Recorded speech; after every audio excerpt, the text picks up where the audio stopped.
Welcome back to the On the Down Low podcast. A little late. I know that I've said this so many times now because, and let me reiterate it, not in the way that anyone doesn't believe me. I am a college kid. That's all I'm going to say. I'm a college kid. This came a week late because I so to preface, this is an excuse. I made a whole episode on excuses and discipline. Go listen to that. Maybe I should go listen to it again. Go listen to myself. On my Outlook calendar, because if you're going to tell me to do something, put it on my Outlook calendar. That's how it's going to get done.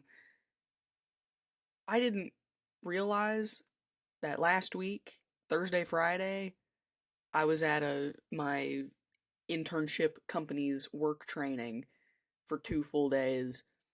And then that Saturday that I was home, I didn't have a chance to do all the things that I needed to do for school from Thursday, Friday, so I did those Saturday. So this got pushed to the wayside. And on my Outlook calendar, why I brought up Outlook, I use Outlook a lot. I put a whole block out on Saturday that just said podcast. That's all it said. And I was like, pick your battles. And I picked the academic battle. So here this is a week late. This is one that, I mean, I'm excited to talk about everything that I talk about. I wouldn't talk about it if I don't like it or I don't have any passion for it. But a couple of weeks ago, I posted something, a new graphic on my Facebook on the Download Podcast. Go follow me if you do not already. I sound like a broken record at this point. I posted a little graphic that said homemade genius. And I want to explain that a little further because this is going to be the first episode added to that series. So everything's still going to be within the umbrella of On the Down Low, but I want to have little breakouts. Historic, I might make just a strictly history series spot, so it'd be a playlist where you can find everything history related that I've talked about. It would all live within that playlist and that series. So the same kind of idea for the self-help stuff that I talk about will be put in the homemade genius category. And homemade genius, why I decided to do this is because it's become abundantly clear that the two main things that I talk about are self-help related topics and history. So, to put more emphasis on the self-help version of this podcast, I wanted to give it its own little home. And again, that's not going to be me talking about technical topics like calculus and physics and all that stuff. So I don't want you to take it literally in that sense, but in the way that I want us to all grow into becoming more in touch intellectual beings with not only ourselves, but the people that we interact with on a daily basis. And at some point in time, I will make a whole episode about intelligence and what it means to be smart, because that is something that I think needs to be talked about. Being smart is not just, say, the people that are good at math or the people that are, those very basic, low hanging fruit subjects that everybody just automatically parallels with being smart. Being smart is being technical, being quick to think about the things that you care about, and being passionate in having the empathy towards other people in order to understand what they're going through or going along with their journey. So I want to put all the effort of self-help into the Homemade Genius series because it is something that I do really care about. And it's become more and more evident the more episodes like this, like today, what we're talking about, the more that I upload episodes with topics within that jurisdiction, the more I care about it and the more that I want other people to be able to care about what I'm talking about as well. So that was a very long-winded explanation for why I wanted to add this series. But it's just yet again another sub-umbrella under the big umbrella of On the Down Low podcast. So, enough of all of that stuff. I have a bone to pick with you. Not with you specifically, or maybe I do. I don't know, if you feel called out, maybe this episode is for you. By the title, you've seen it's called Who Are You Fooling? And if you, again, follow me on Facebook, you will see that I broke down what I was talking about today, which is hypocrisy, deceptive nature, and what I do as a result of decoding deception in other people, what I do to lower my BS tolerance. If you are around me on a daily basis, weekly basis, I don't take a lot of crap off anybody, or I try not to at least, and if I do, I usually back them back down and back myself back down so we're balanced again. But that is what this entire episode is talking about. And this is a very forward, a very come to Jesus moment podcast, maybe for some people.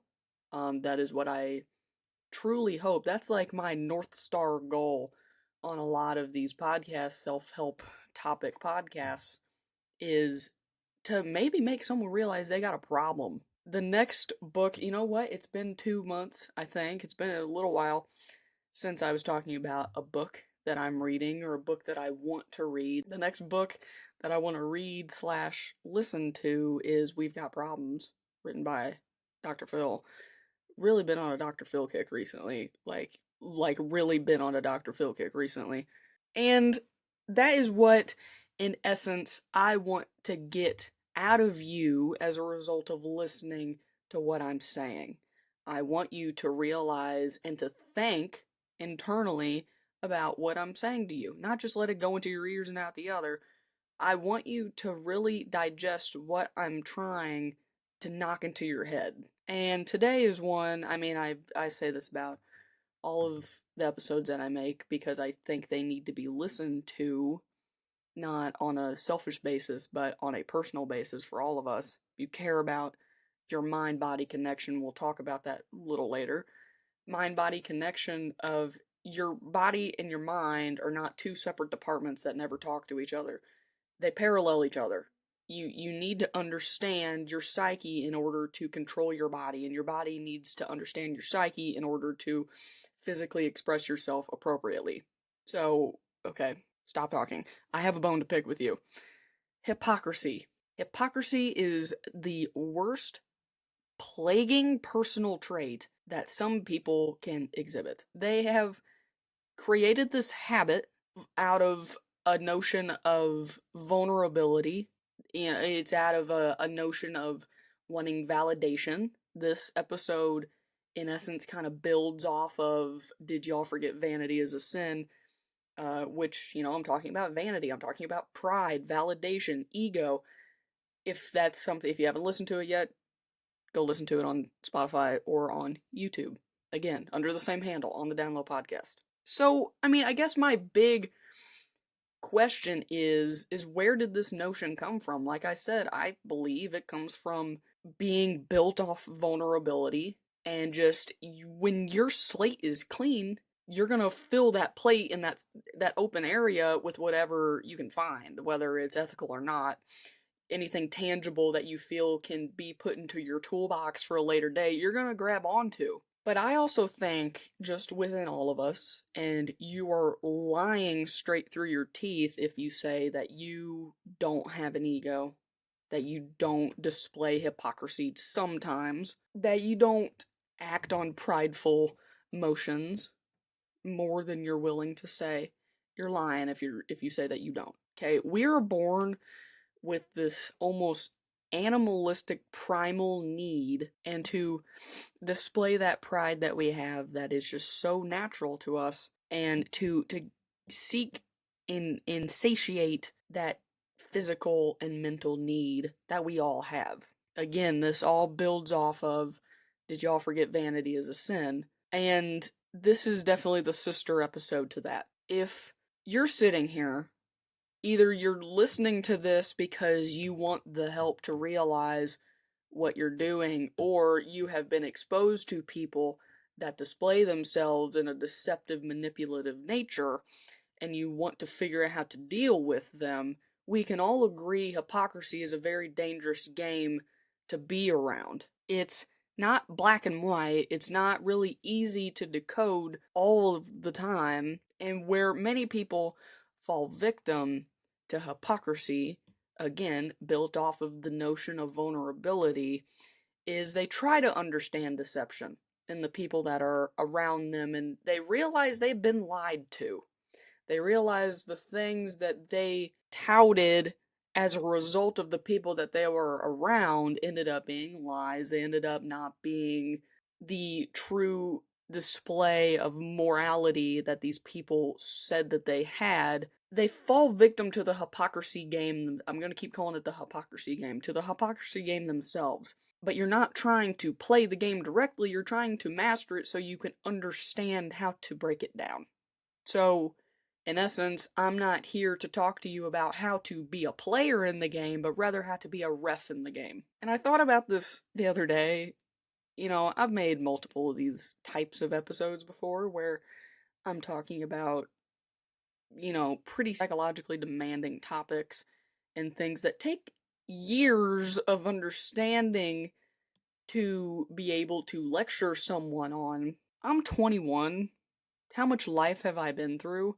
And I'm not sitting here trying to lecture the more seasoned generations. I'm trying. That's a nice way to put it.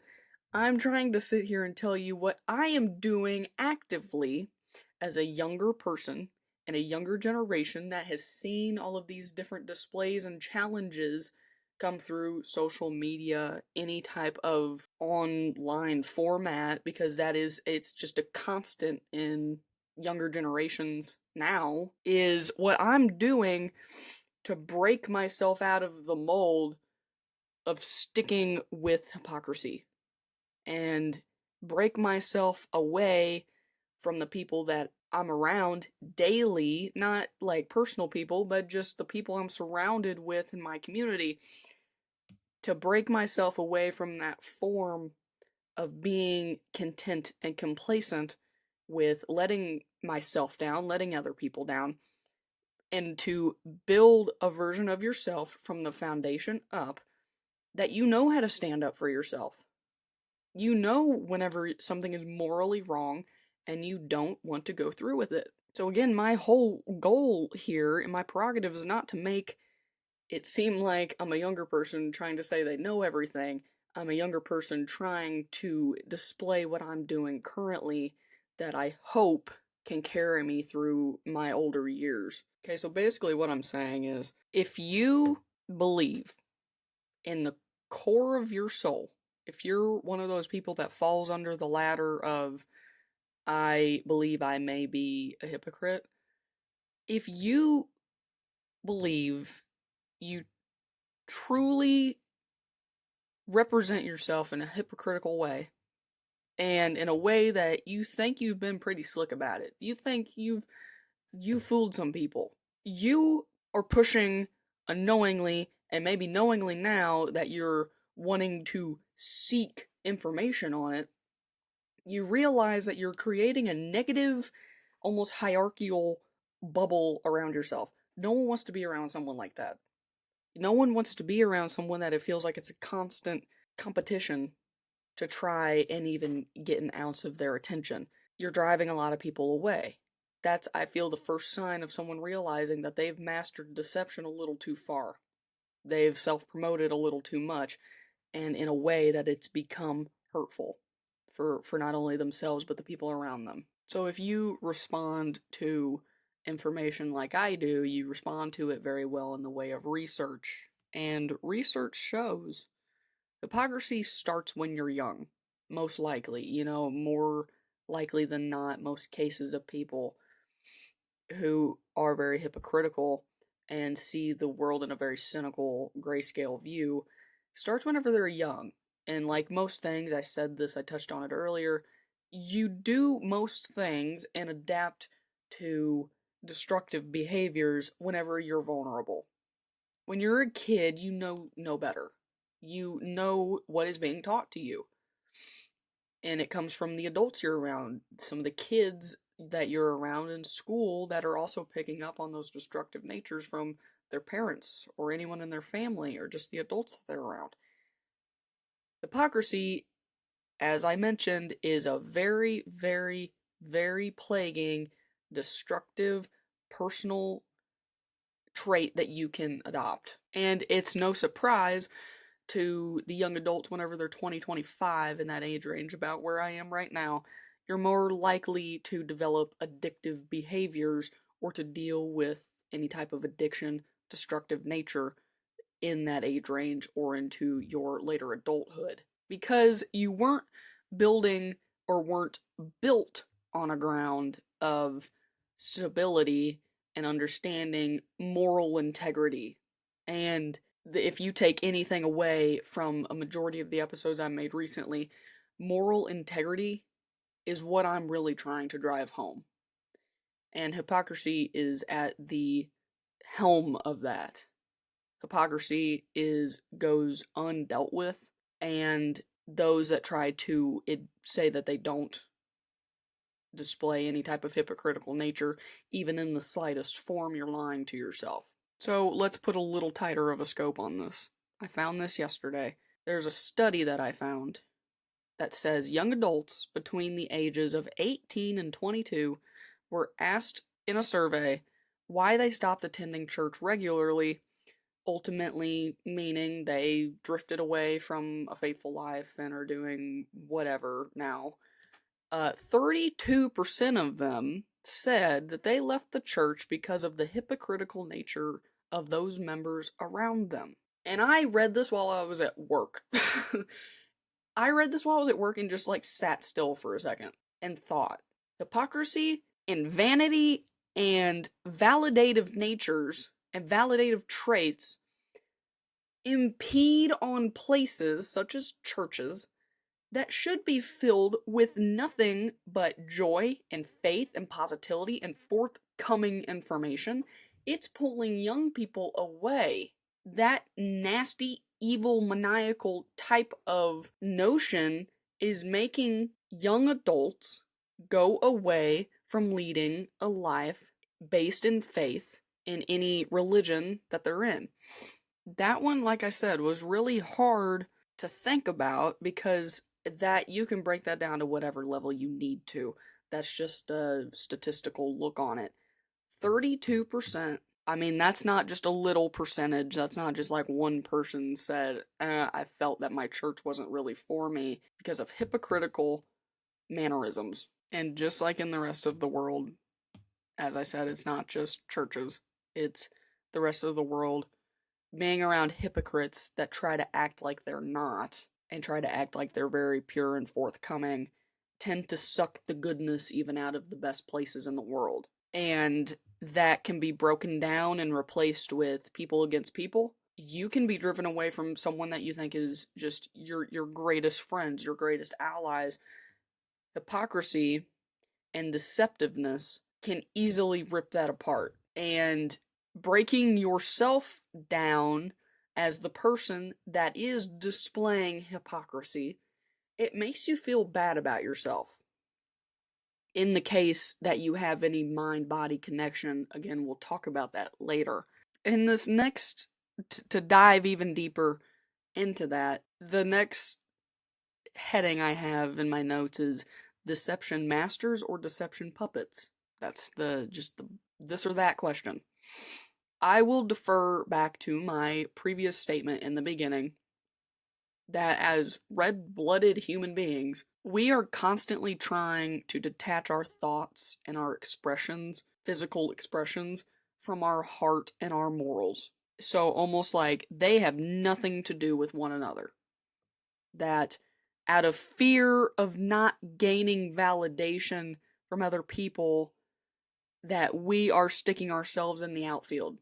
And that we just have this, like I said, primal insatiability for gaining those few claps and those pats on the backs from other people. We have this just internal need, no matter what it is or how hurtful it actually may be, to get that extra attagirl or that attaboy out of someone. If you want to hear more about that, go listen to Did Y'all Forget Vanity is a Sin? And I talk about validation a little deeper. This is if you still need it broken down a little further, sometimes you do, let's break it down to a biological science. Think about how it feels when you say something profound, and you stick up for yourself and you stick up for your beliefs. It makes you feel pretty good, doesn't it? It makes you feel, no matter on the scale of severity that it was, It makes you feel intelligent. It makes you feel educated, outspoken. It makes you feel a little powerful. But now take that and rival that with how it feels to do something, physically do something, that may go against the feelings that you had previously expressed. And this is where we will talk about mind-body connection. It still makes you feel good. It still kind of makes you feel a little powerful, empowered, and like you're doing something right for yourself. And this is where the rest of this episode goes completely into mind-body connection. Those who have a semblance, the microscopic value of connection between their psyche and their physical body, will feel a little bit of guilt after doing something that is not exactly what they had previously expressed their feelings on. If you're a deceptive master, I know that sounds stupid. If you're a deception master, that's not a good thing. If you have climbed that ladder so far that you are known from other people, you're no longer fooling anybody, again, rotating back to the title, if you climb the ladder of deception so far that everyone just assumes that you're deceiving them, that's not a good thing. It's horrible. But that also means you've built a wall so terribly tall between your mind and your morals. Those two things are meant to work in tandem with each other, not in contrast and constantly button heads with each other. They are meant to work in parallel. You cannot have one without the other. You cannot have the mental, emotional part without the physical part as well. And when you have one without the other, that means that you were built on a ground of vulnerability. As harsh as that sounds, it was built on a ground of vulnerability because you would rather stick up for yourself outspokenly and then turn away and separate and deviate yourself physically from what you just said. You cannot have one without the other, and you're falling into pits of vulnerability because of what you have seen from other people. I so harshly believe vulnerability in young children, vulnerability is the main reason that so many young adults struggle with hypocrisy, or that they have come to see it and they believe that this notion of deception is normal in the people that they are around. People my age, I expect, and this is not a good thing, I expect to see a lot of the people I'm around to have deceptive mannerisms and to learn how to decode it. When you decode deception and learn how to decode deception, you realize that what they are saying makes absolutely no sense. Because you've learned their patterns. You've learned their one honed in issue that they are constantly spewing about. You've learned that that is reflective of their biggest personal insecurity. Point blank, period. That is what it is. Most deceptive people are built on the ground of insecurity and vulnerability. I'm going to keep saying that until it makes sense to everybody listening to this. Decoding deception is going to make you want to feel empathy for those people. You feel some pity for them, but do not physically or mentally fall into their trap. Keep yourself so emotionally backed up from them so that you do not have to fall into the claws of what they're saying. Negativity of any form, negativity breeds negativity, violence breeds violence, and hypocrisy breeds hypocrisy. That's what it is. And it really may seem like I'm trying to break this down to a level that's almost anatomical and it doesn't matter, like it's not a big issue, but that's what it is. And when you can see someone's patterns of why they lie and are at war with their psyche and their physical body, it's not a very hard science to realize. And you empathize with them and you feel pity for them. That's what they want. They want to pull the people that aren't going to question what they're saying. And If you're teetering on the edge of believing that you're being deceived, start holding them accountable. Just, that is probably going to make some awkward conversation. The one thing that a deceptive person hates is being asked to properly and adequately defend themselves on what they're saying. Because deceptive people surround themselves with those that are afraid of speaking out. Last episode, or a couple episodes ago, I made a comment that most people would rather stay silent than morally explain themselves. Or any tough subject matter, they would rather remain silent out of fear of not being able to intellectually explain themselves. And I don't know where this whole stigma came from that sticking up for yourself is kind of shunned and it becomes more of a ploy than it ever originally was supposed to be.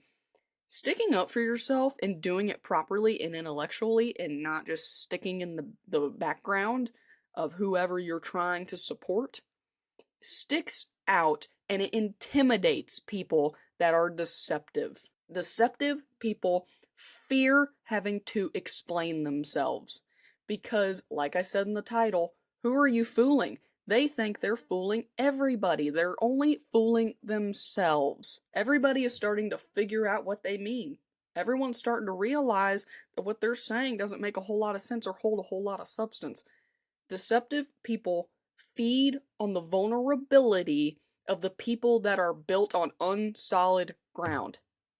Hypocrisy breeds hypocrisy. And I mentioned this earlier, do not push yourself into them. You can be a shoulder for them. You can try and lead them off the ledge that they're hurriedly walking towards, but do not ever, ever let them get emotionally attached to you. They can get near you, but I'm going to push them off with a 10-meter cattle prod. Don't let them get close. And then this comes back to the personal level and not just the social display that you see in other people. This comes back to your personal humanitarian responsibility. You see someone that's doing something that's a little less than savory. You have the moral and intellectual high ground to try and help them. If this is your friend, this is someone that you have seen in a better state of living before, lead yourself in a way that rubs off on them. Be their example. Someone that is vulnerable and someone that has been led into a pit of despair, of deception, if you can be the light that gets them out, they're going to realize that they weren't fooling anybody. They're then going to be the one that can decode deception. The personal level of this, if, like I mentioned at the beginning, if you're watching this on the basis of you're someone that feels you're dealing with a deceptive person, lead with integrity. Be honest. Be a forthcoming person that can rub off and put those displays of integrity onto them. Don't back off and let them just kind of flounder. Like I said, this is a basic personal humanitarian thing, is to feel for someone like this.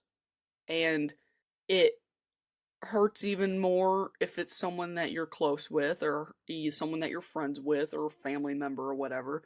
It hurts to try and pull them out of that, and it makes you wonder how they fell into it. Who rubbed it off on them? Who and where did this basis of their morality come from? You can drive yourself crazy with what ifs forever, but someone that has gotten to the mastery level of deception, they've snowballed. Something has happened over time that has now gotten to this manipulative phase.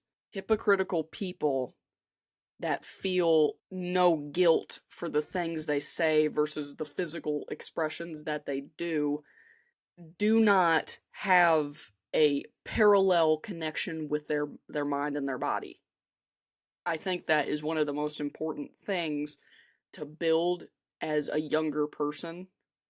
I mean, at any age, it's important to build the physical, the mental, spiritual, emotional relationship between the two, because it's not just a one-way road. You have to have both. I want to go back to the accountability comment that I made earlier about if you're trying to dig into the basis of a deceptor and you try to start holding them accountable. If it is something literally just as easy as them saying they don't eat fast food, that's gross, but then they turn around and eat McDonald's 7 times a week, like, bring those things to them at face value. That's another danger of a lack in body mind connection. If you're not realizing what you're doing physically to satiate you physically, you're never going to realize that what you're doing is not in line with what you're telling other people. If they can see it, those two put together, physical and mental, put together in front of their face, it starts to break them a little bit. You're gonna start feeling a little bit of guilt. So I leave you with this question, like I did a couple of episodes ago. Who are you fooling? It's literally the podcast episode. Who do you think you're fooling? If no one is brave enough to look you in the face, even though I'm doing this over a screen, if no one's brave enough to look you into the face and say what you're doing is not truly paralleled with what you're saying, then you need to change something.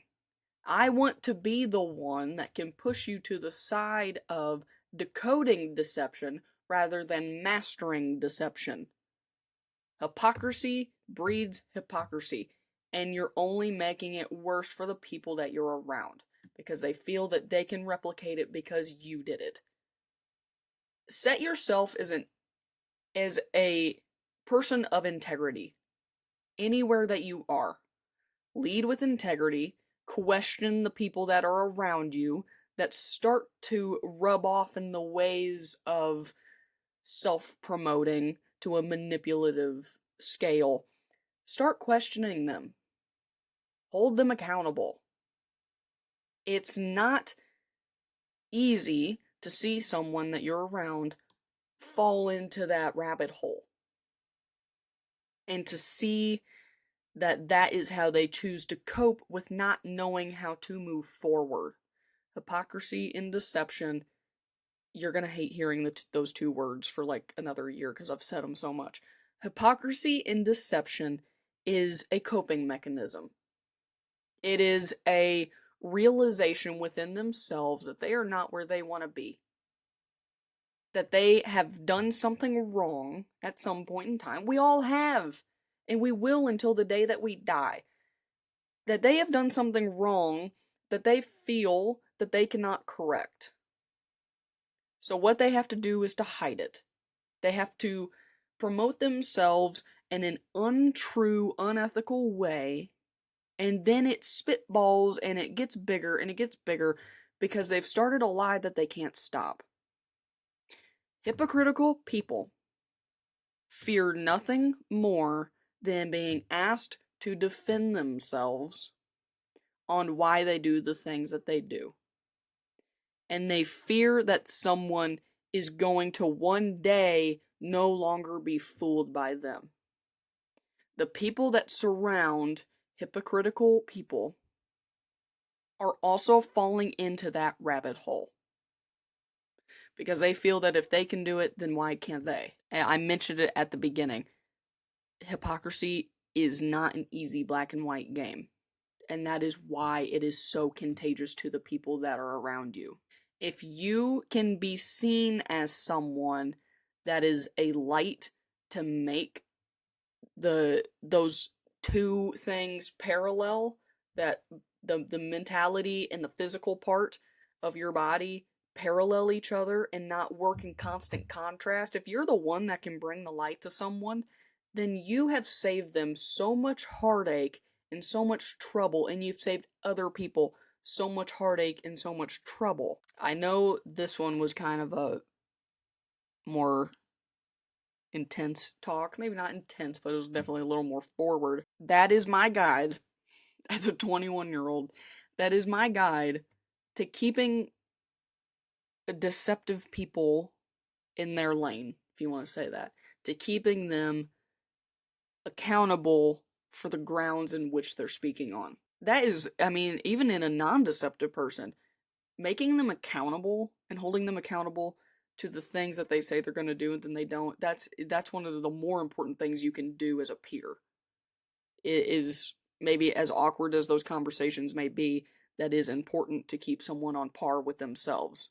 And the further you can keep someone away from placing a brick on that wall between their psyche and their physical body, the better you're helping them. If you feel that you struggle with hypocrisy and you struggle to the point where you can't turn it around, you've been doing it for so long that this is your nature, think in every time you do something that is unjust to your morality, and you know it is, and you're starting to build that mind-body connection between knowing what's right and knowing what's wrong, and you start feeling guilt, remind yourself that every time you deceive and every time you lie and every time you manipulate someone, you are placing another brick on that wall. That was kind of an intense way to end that. It's an important conversation to have, no matter your age. It's, I feel hypocrisy has gotten even worse in recent years. I've seen it, the come up of this type of toxic manipulation has gotten exponentially worse in the past few years, I would say. I mean, it's hard to keep people accountable whenever they say one thing on social media and then you're actually around them and they don't do anything like it. It's easy to hide now behind the screen, behind this fake persona. It's really easy to fall into the background and let someone else do the talking. You know, it's really easy to point out hypocrisy once you find it, but it may not be the most obvious thing to those that are doing it. And that is why I urge you, if you got someone in your life you care about and they are starting to display this in a way that almost seems natural to them, be the one that holds them accountable. Stop them before that wall is built, because it's a lot easier to stop from placing a brick than it is to knock the whole thing down. So, I'm going to leave it here. I want you to think about this. Please think about it. Listen to what I'm saying and take it however you need to take it. In the I am the hypocrite or I am dealing with a hypocrite. Listen to what I'm saying. And we're all people. We're all just red-blooded people. We struggle with this. And you're lying if you say you don't. And I want to keep pushing episodes like this out that are very human forward problems, because everyone can relate to it. This is not a niche topic that only a third of listeners can relate to. Everyone can get something from this. So, next episode will be part 3 of the Kennedys, Pills and Women. That will be where I think a lot of people start tuning in for the history stuff. And I know, it's so funny to watch Spotify and YouTube views or listeners' average attention span per video. And whenever I posted the third part of the Clinton series that I made, the most listened to episode was the third one about the Clinton-Lewinsky affair. And, that's also another thing. This also kind of feeds into deception, is we follow trails of popularity. You follow the trails of drama, and that's another dangerous personality trait to develop, is seeking that dramatic side all of the time. But save that for another we'll save that for another episode. But it's just funny because I can see when some people are like tuning in a lot more. I can see the spikes in the listening, and then it's just funny. It's a basic human nature thing that we want to hear the gritty details. So that's what next episode's gonna be. But thank you for listening, and thank you for listening to hard conversations like this. Anyone that knows me, I lead on harsh conversations and I lead with common sense. And that is what I want to bring forward with this podcast. Uh, I don't want to shy into the shadows and talk about funny things or historical things all the time. I want to use my voice. I got a microphone for a reason, so you can listen to me clearly and loudly. I want to speak my mind on things that I feel need to be spoken about.